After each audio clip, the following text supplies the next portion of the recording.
Hey everybody, I'm still moving along on this CJ5 project. I've got the driver's side floor. I've got the removable panel that went in. You know, they spot welded it in after. That's made. We left off yesterday with the step in the main floor. And then I bent up the edge, put an offset in the front. And then as the vehicle was being manufactured, that was the floor pan, and this was the panel they made to fit in there, and that got spot welded in. So our floor is coming along nicely. I still have to detail this area here, but because this is not correct, I'll just do that once it's welded in. I'll weld it and bang it into place. And one other thing I have to do while the floor is out of the vehicle is put that bead in there. Remember, we made a pattern of that, so I just I got clamps on there now, but I laid that on there, laid out the location of the bead, and because it's on an angle, I have a straight edge attached to that, and that'll run up against the fence. And there's the bead that we're going to put in. And I have some tooling in the pull max for that.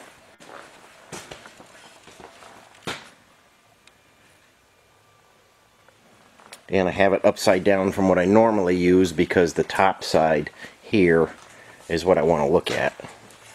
This is the top of the floor. So that's what I want to look at.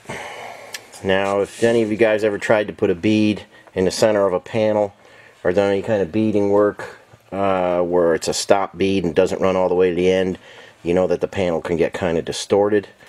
I'm going to show you a few techniques that will allow you to put a bead in the center of any panel without too much distortion, and that's what's going to happen next. I've got to get a few things set up, and I will show you a few different things on how not to put a bead in and how to successfully put a bead in.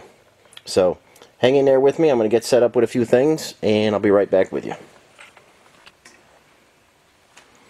Okay, what you're looking at here is just a piece of 18 gauge cold rolled steel, and like most guys would do, you need a bead somewhere, so you head over to your bead roller, a pull max, or however you're going to put your bead in, and you just start rolling it or pressing it in there, and the panel gets all distorted because you're picking up metal here and it's got nowhere to go. I mean, if it was going closer to the end, you could get in there with the shrinker and shrink it into place, but the bead we're putting in it's a stop bead, and it's very close to one edge. So if we just put that in without pre-stretching it or doing something, it's going to twist the panel all up like this. And that's not how you want to put a bead in, because it's just going to look bad. It's going to throw waves into the panel. It's going to be a disaster. And if you had to, that bead is in the hat channel under there, and if you had to put the hat channel on an uneven surface, there's going to be all gaps, and it's just going to be a real bear to get in there. So you could see that we're going to have to give this bead some material to gather. We're going to pre-stretch that basically, and then it won't suck all the material from the edges and twist the panel up. You could pre-stretch it in a variety of ways. You can roll it. You could just hammer it with a hammer and dolly. We're going to do it over in the power hammer.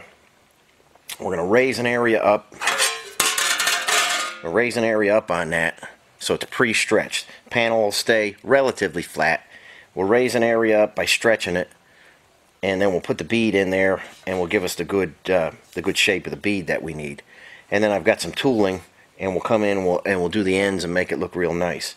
But the main thing when you're putting a bead in the center of a panel or a stop bead somewhere, you have to pre-stretch it if you think you want it to come out nice. This is what you wind up with if you just head over the pull max and just, you know, bang that bead in there. This is going to be a mess. So I'll point you over to the power hammer. And what I have in there is a very sharp lower die, because we don't want to go much wider than the bead. And I installed the soft urethane upper die, and that's going to do a lot of stretching in a hurry, and I'll try and bring you some footage of that. I hope you'll be able to see it stretching as I'm doing it.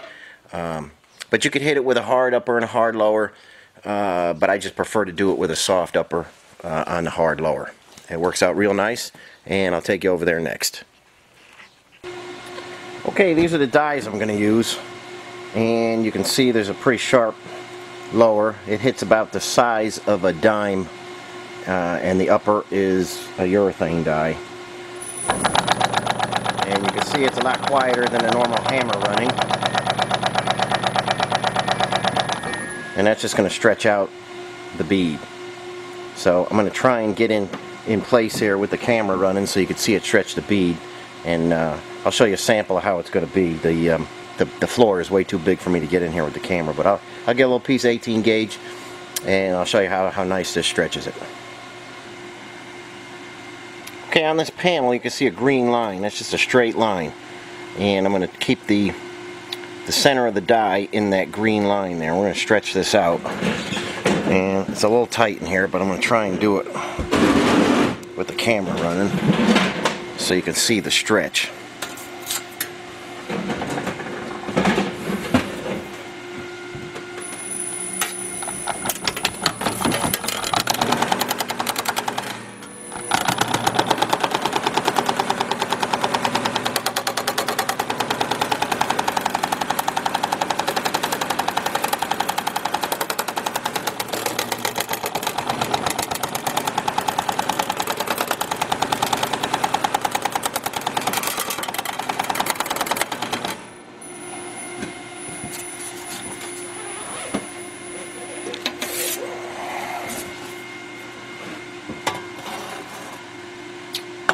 Yeah, it's kind of hard to do it with the camera in the way, but I think you could see the stretch what I'm going for.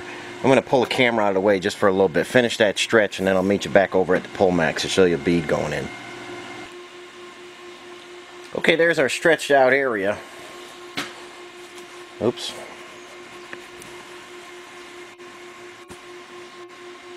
Okay, that's going to be where our bead goes.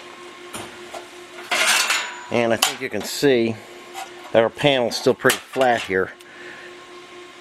It's not all distorted. So by pre-stretching that bead's going to go in much nicer. We don't have to, the material is already stretched. We don't have to gather some from the side to pick it up. So I'm going to get the pull max running, and we'll run a bead through there, and I'll show you what that looks like. I have a tool to finish the ends, but I'm not going to finish the ends right now because I don't want to keep breaking the tooling up and down. But I'll just show you a bead in there, and then we'll tune up the ends later.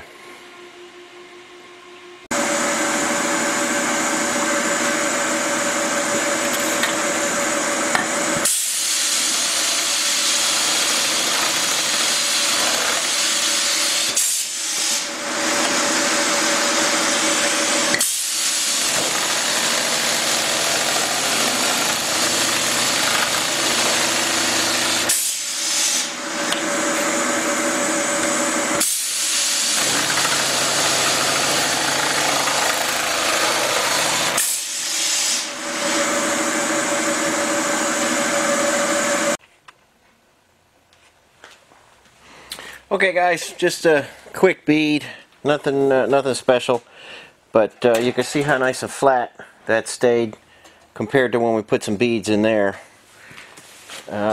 Pre-stretching is the key to getting a bead in there correctly. I haven't even put any end details in here yet, but that'll round out the end on each side and make it look real nice. You can see I think you can see that okay. We're nice and flat on the panel, and I'll take a little more time and stuff getting a better stretch and stuff when we do the actual piece. But I just gave that a quick stretch and threw it through the pull max real quick, and we got a nice flat panel compared to our messed up panel there. So if you can figure out a way to pre-stretch your panel before you start putting your beads in, you're going to be a whole lot better off.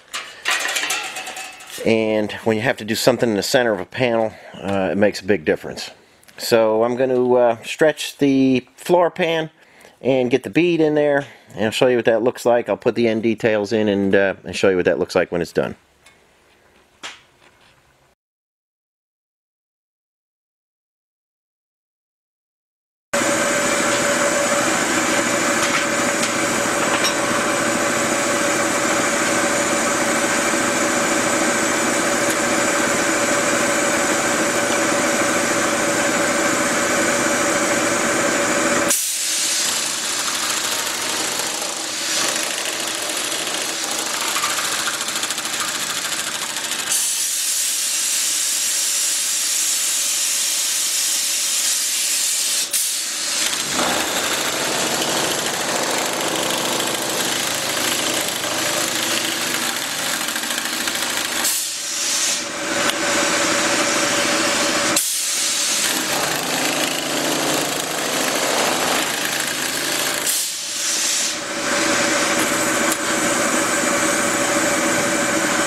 Okay guys, there's our finished bead in there, and I know it seems like it was a lot of explanation for how to put just a tiny little bead in, but this information you can use on any kind of panel, any size.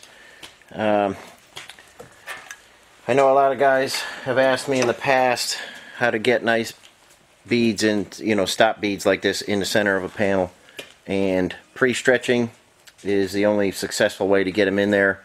Unless you can actually grab all the material around it, like in a press type situation, a stamping die or something like that. If you're doing it by hand, the way most of us are, you got to pre-stretch. So, like I say, there's a bunch of different ways you can stretch things, and if you have to, you could just do it with a hammer and dolly. I just did it quick in the power hammer to save time. But there is a good stop bead, and the panel is nice and flat.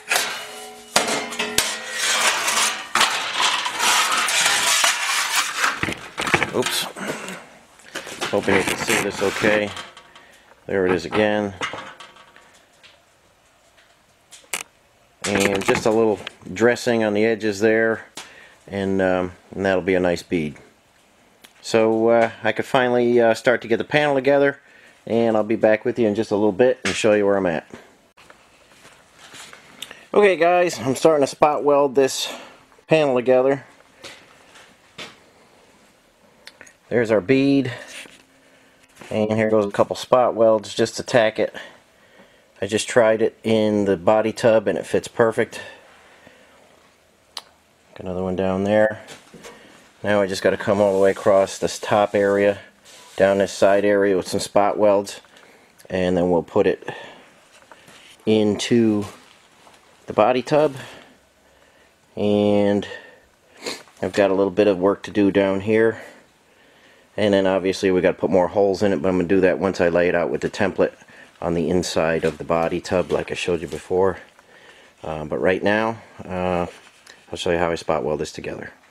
It's going to be a little noisy with the fan on, but you'll get the idea. We just squeeze the electrodes together and it makes a nice resistance weld. So let me get set up for that and I'll be right back with you.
Alright, there's our fully spot welded panel,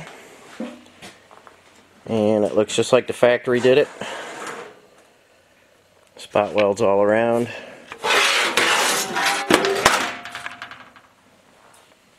Got the flange on the underside just like original. We got the bead in there, and if you looked under here, when it's done, you wouldn't know if it was a factory floor or a reproduction floor that I made. So you can see we're a long way from where this panel was when it came in from Classic.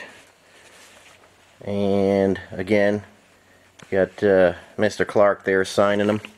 Again, if I was him and I put that panel out, I'd be quite embarrassed when I saw what the original looked like. So, just want you guys to be aware when you buy stuff from Classic, if you're thinking it's even remotely going to be accurate, it is not. So, I hope this helps some guys make a decision where they're going to buy their parts.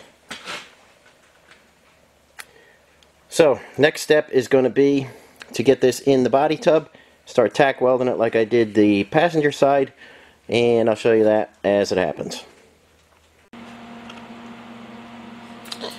Okay, here we are with the driver's side floor tack welded in.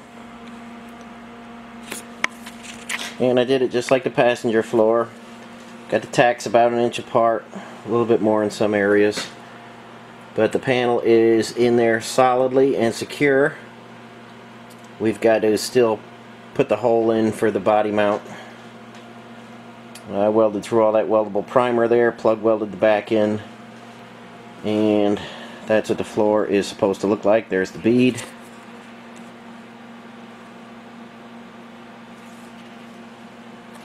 And you can see that panel in there that we spot welded, and the hole for the gas tank, and there's a bunch more holes that have to go in here, but I'm going to put those in later.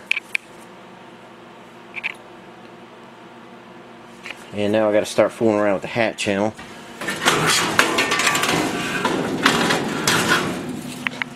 I'm going to try and get you in here and show you the hat channel.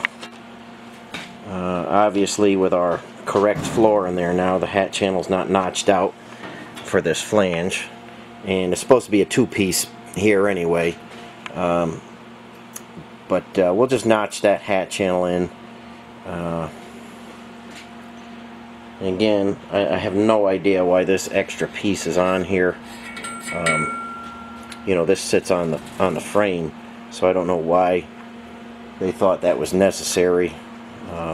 So that has to come off.